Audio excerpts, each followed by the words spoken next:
ఒక దేశస్థుణ్ణి చూసి ఇతను కేవలం ఆ దేశస్థుడు మాత్రమే అని అంటే అది అవివేకమే.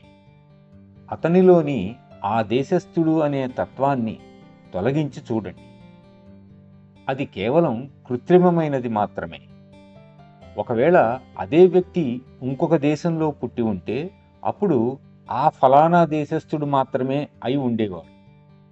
ఒకరు ఏ దేశస్థుడైనా అది కేవలం పుట్టుక మూలాన, కర్మ ఫలితం లేక సంస్కారం వలన మాత్రమే.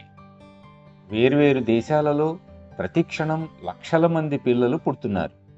వాళ్ళందరూ పుట్టక పూర్వం ఆత్మలే. వారిలో ఏ విధమైన తేడా లేదు. అప్పటికింకా ఆడ మగ లేదు, హిందువులు క్రైస్తవులు కాదు, భారతీయులు కాదు, ఆఫ్రికన్లు కాదు. వారిలో ఏ విధమైన వ్యత్యాసం లేదు.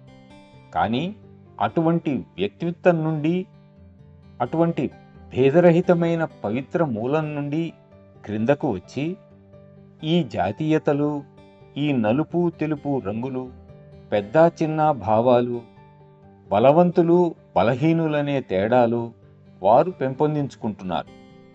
అందుచేత ఈ క్రిందకు దిగే ప్రక్రియ ఈ తేడాలన్నీ సృష్టిస్తే పైకి వెళ్ళే ప్రక్రియ ఏకత్వాన్ని సృష్టిస్తున్నది. మీలో ప్రతి ఒక్కరూ మీ అంతఃకరణలో, మీ చైతన్యంలో ఈ భేదాలన్నిటినీ పోగొట్టుకుని ఆ ఏకత్వ అస్తిత్వాన్ని చేరాలి.